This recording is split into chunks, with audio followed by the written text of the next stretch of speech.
Hello, domba-domba demokrasi. Gimana? Udah puas belum melihat sampah-sampah visual lord-lord Anda?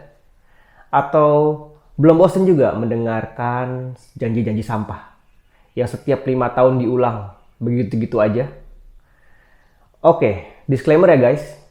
Di vlog kali ini, saya bukan mengajak golput, tapi menjelaskan mengapa saya golput. Check this out.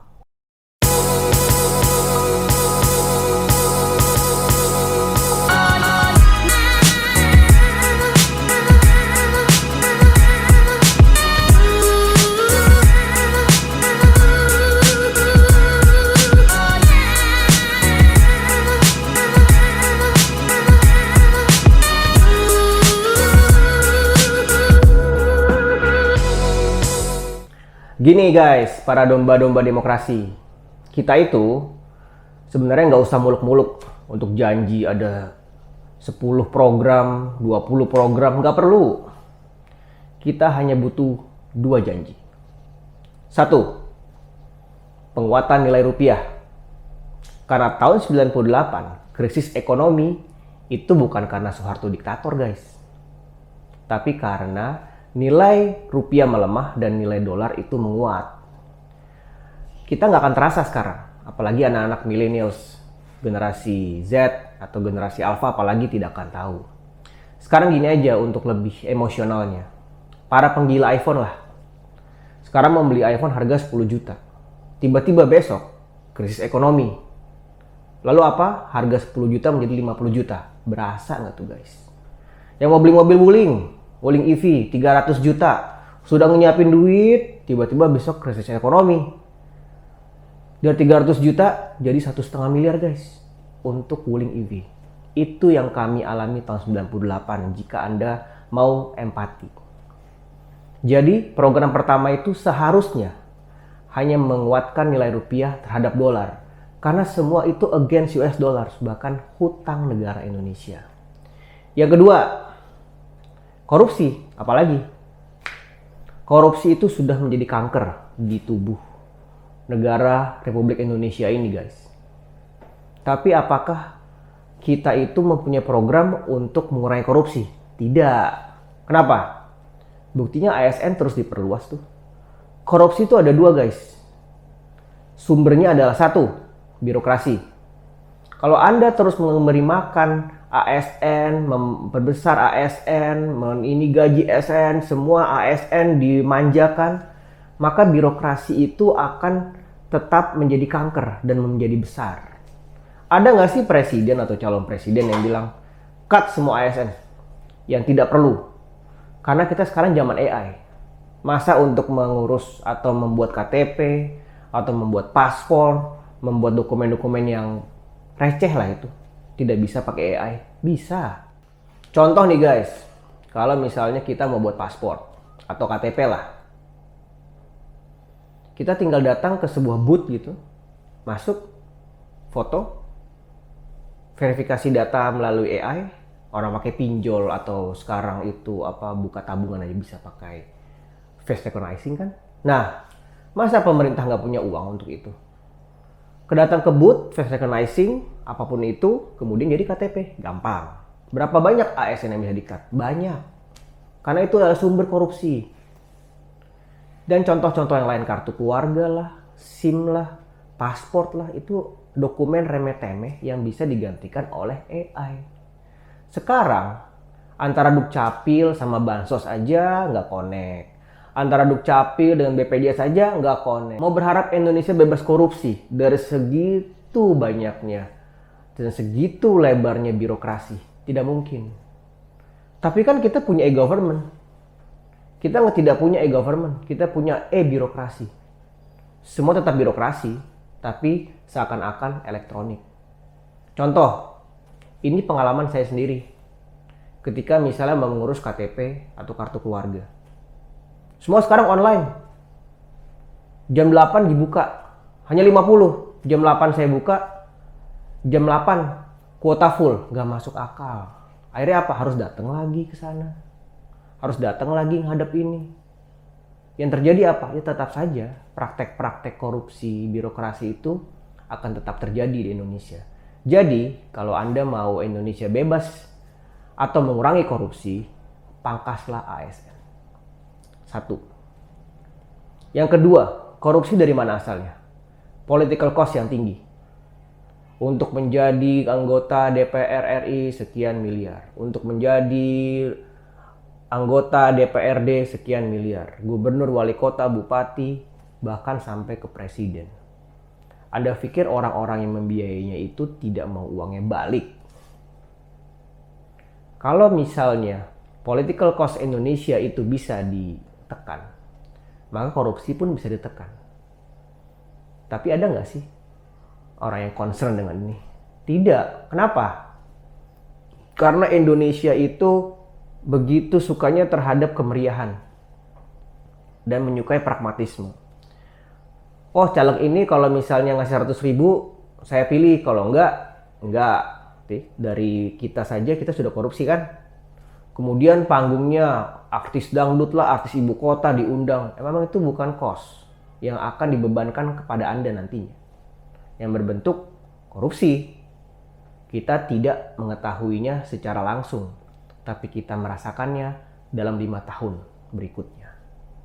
Begitu. Cukup 2. Perkuat nilai rupiah. Yang kedua adalah berantas dari korupsi, dari birokrasi dan political cost. 2. Bagaimana dengan visi misi capres dan cawapres yang ada di debat selama 5 kali yang saya tonton itu? Semua bohong guys. Kenapa? Emang kita punya uang? Kita nggak punya uang guys. Rasio hutang kita lebih dari 100%. Kemudian ada yang menjanjikan makan siang gratis, susu gratis, pendidikan begini, sampai luar negeri, apapun itu, penguatan ini, penguatan itu. Duit dari mana? Kalau tidak hutang lagi. Kita dimanjakan dengan janji-janji sampah itu. Seakan-akan, wah inilah sebuah solusi yang sangat enak bagi rakyat. Semua gratis. Tidak ada yang gratis guys. Anda bayar pajak. Sekarang logikanya ketika rasio hutang itu 100% lebih, jika Anda punya uang atau gaji 10 juta, maka 10 juta itu dibayar hutang. Karena itu nantinya ketika Anda memilih 1 atau 2 atau 3 dengan program yang indah itu, suatu saat nanti pajak akan naik. Kenapa? Ya karena kita nggak punya uang. Karena itu diperlukannya perampingan ASN dan penguatan dari rupiah agar kita bisa membayar hutang sedikit demi sedikit, agar kita bisa berkembang sedikit demi sedikit. Kita sedang sakit, tidak bisa langsung lari. Kita itu harus merangkak dulu guys. Jadi jangan pernah untuk percaya terhadap janji-janji palsu itu. Tanggapan saya mengenai capres dan cawapres. Well, nomor 1, Pak Anies. Pak, kalau Anda memang pede berhasil di Jakarta, kenapa Anda nggak mencalonkan lagi menjadi gubernur? Kembangkan Jakarta seperti yang Anda katakan itu. Tapi tidak kan? Jakarta yang Anda pimpin menjadi hancur lebur. Peninggalan Ahok yang Jakarta yang akan menjadi Singapura kecil itu tidak pernah terjadi karena zaman Anda. Dan Anda berani untuk mengatakan saya mau menjadi presiden. Dan anehnya ada yang mendukung dengan tema perubahan. Apa yang mau dirubah dalam dunia ini jika Anda sendiri tidak bisa mengubah diri Anda sendiri? Saya diajarkan oleh orang tua saya untuk tahu diri, Pak. Tapi saya tidak melihat di diri Anda. Untuk capres nomor 2 dan cawapresnya, ini yang paling parah. Kenapa? Prabowo Subianto adalah pelanggar HAM berat.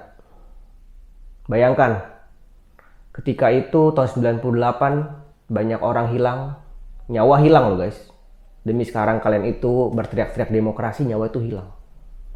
Apalagi banyak sekali orang tua yang kehilangan anak. Belum lagi perkosaan-perkosaan yang terjadi. Mana tanggung jawabnya? Tidak ada. Dengan lenggang kangkungnya, dengan goyang gemoynya, seakan-akan itu tidak pernah terjadi. Parah. Cawapresnya juga parah. Melanggar etika. Wow. Yang lebih parah dari semuanya adalah pendukungnya. ada yang pelanggar HAM berpasangan dengan pelanggar etika, kemudian didukung beramai-ramai seakan-akan itu tidak pernah terjadi. Begitu butanyakah bangsa Indonesia untuk melihat hal ini? Dan dengan koalisi yang sangat gendut itu seakan-akan inilah pasangan terbaik. Sekarang saya tanya kepada kalian semua domba-domba demokrasi ya. Kalau misalnya ada orang yang melanggar etika, bernegara loh. Tiba-tiba ya, ini tiba-tiba. Kita berarti kembali ke zaman kerajaan dong. Kan raja boleh melanggar etika. I am the law. I am the ethics. Tiba-tiba misalnya presiden Anda, oh ini anak bagus nih buat saya nih. Saya jadiin istri ketiga ya. Ya boleh dong, kan melanggar etika. Bagi mereka sih tidak. Tapi bagi Anda bagaimana rasanya ketika itu? Atau istri Anda diambil, atau suami Anda jadi budak. Hal-hal kecil itu harus Anda pertimbangkan, karena itulah yang membuat kita bisa menjadi bangsa yang besar. Bukan dengan goyang-goyang gemoy, bukan. Bukan dengan janji-janji manis, juga bukan. Untuk paslon ketiga, katanya paslon yang paling bersih dan paling baik. Well, sebenarnya iya juga sih.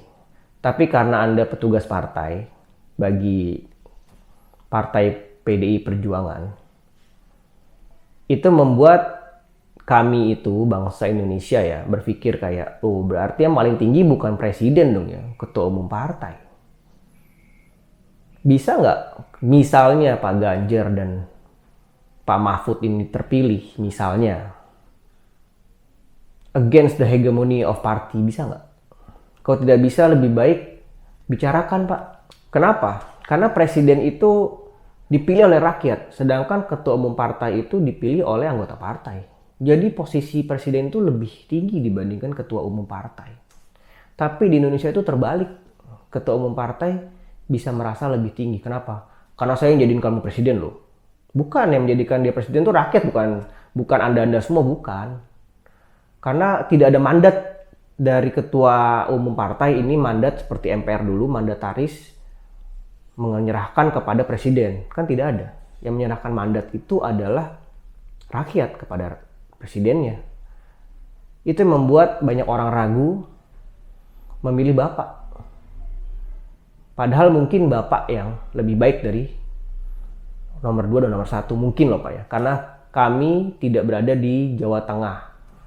Walaupun saya berpikir karena banyak sekali yang mengatakan bahwa Ganjar Pranowo tidak ada prestasi, jangan-jangan Ganjar Pranowo itu Anies Baswedan versi Jawa Tengah. Kita tidak tahu. Tapi minimal Bapak tidak omon-omon kalau bahasa Prabowo. Bapak juga tidak pelanggar HAM. Bapak juga tidak pelanggar etik. Tapi Bapak masih petugas partai. Saya lihat ya guys, permasalahan Indonesia itu selalu terulang 5 tahun sekali. Masalah pemilihan presiden, selalu tuh. Soeharto jatuh diganti Habibie. Habibie ada masalah, katanya melepaskan Timur Timur. Diganti Gus Dur ada masalah. Kenapa? Karena pemenang parlemen adalah PDIP. Pengapa presiden bukan Megawati? Megawati ada masalah, digantikan SBY. SBY habis, meninggalkan banyak masalah. Kemudian Jokowi ternyata pada akhirnya hard landing dan meninggalkan juga banyak masalah etis pula. Bagaimana sebenarnya kalau misalnya kita berpikir ya, ini cuma sebuah wacana saja.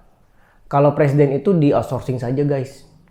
Jadi kita itu tidak terlalu banyak membuang energi untuk pilihan-pilihan yang membuat bangsa ini retak atau pecah dan tidak bisa mengumpulkan energi untuk menyelesaikan masalah yang sebenarnya ada, yaitu masalah ekonomi, sosial, dan budaya. Jika itu bisa, maka bisa diatur tuh dalam misalnya undang-undang. Misalnya presiden outsourcing dan legislatif outsourcing. Setiap 2 tahun kita nilai KPI-nya. Harusnya sih bisa. Karena mereka kan cuma administrasi. Apa sih yang membuat presiden itu lebih tinggi dari rakyat? Sebenarnya kan tidak ada. Itu hanya sebuah jabatan publik yang dipegang atau diemban oleh seseorang. Tidak lebih dan tidak kurang. Harus dipikirkan bagaimana caranya kita bisa membuat jabatan presiden dan jabatan-jabatan legislator itu berbentuk outsourcing. Ada yang bertanya, apakah mungkin jika saya tidak golput? Ya mungkin. Jika dalam konstelasi pemilu ini memang orang itu saya anggap menyelesaikan masalah. Jika masalah dua tadi itu dijabarkan dalam visi dan misi, saya pasti tidak akan golput. Masalahnya kan tidak ada. Tapi siapakah orang itu jika saya boleh mengusulkan? Ada dua nama yang sebenarnya bangsa Indonesia itu luput dalam pemilihan umum ini. Yang sebenarnya bisa dan terbukti memperbaiki keadaan, mengayomi seluruhnya, yaitu Ahok dan Jonan. Jika dua orang ini sebagai presiden dan wakil presiden, saya pasti akan memilih mereka. Karena mereka orang yang mumpuni dan berintegritas dalam tugasnya. Kisah pergulatan dan perebutan kekuasaan di Indonesia membuat saya teringat pada sebuah film yang berjudul Lord of the Rings. Saya dulu berpikir bahwa Jokowi itu seorang Frodo Baggins yang membawa The Ring of Power dan akan menghancurkannya di Gunung Mordor. Tapi ternyata melihat kenyataan bahwa dia melanggar banyak etika, saya mengurungkan niat saya untuk melabeli dia Frodo Baggins. Karena Frodo Baggins digambarkan seorang hobbits yang from nothing. Halfling, sangat lemah, tapi dia berani untuk menghancurkan The Ring of Power. Ternyata Jokowi baru sampai dalam tahap Bilbo Baggins. Jangan salah, Bilbo Baggins dalam trilogi The Hobbits itu seorang pahlawan. Tapi ketika dia bertemu The Ring of Power, his heart and his mind is corrupted by the power. Itu yang terjadi pada Bapak Jokowi menurut pendapat saya. Dan ini membuktikan dan menandakan bahwa era bangsa Indonesia masih dalam trilogi The Hobbits. Masih panjang perjalanan bangsa Indonesia untuk menghancurkan The Ring of Power. Apakah itu?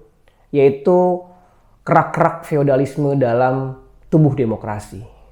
Kita begitu inginnya berkuasa sehingga seluruh energi bangsa ini hanya dikerahkan untuk siapa yang berkuasa.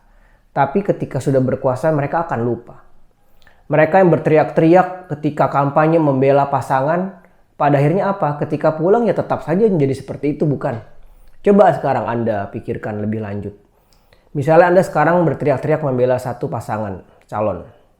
Sampai Anda berantem dengan keluarga, bertengkar dengan teman, bahkan Anda diam-diaman, dan Anda 5 tahun lagi ketika Anda flashback dalam peristiwa sekarang, maka yang terjadi adalah hidup Anda mungkin sama saja, bahkan lebih buruk. Tapi hidup orang yang Anda pilih jauh lebih baik. Tiba-tiba kekayaan mereka meningkat. Tiba-tiba perusahaan mereka menjadi banyak. Tiba-tiba harta mereka di mana-mana. Sedangkan Anda siapa? Kenapa kita mengorbankan sisi-sisi kemanusiaan, sisi-sisi pertemanan dari sisi demokrasi dan sisi pemilu ini? Karena kita kurang hiburan menurut saya. Kita ingin sekali suara kita didengar oleh orang sehingga kita berteriak dengan lantang, memilih dan membela orang yang tidak pernah membela kita. Dari seluruh keseluruhan ini, maka ada satu tagline yang sangat cocok untuk keadaan sekarang ini. Keadaan di mana Presiden Jokowi itu mengatur semuanya. One Jokowi to rule them all. It's mine. My own. My precious. Precious? It's been called that before, but not by you.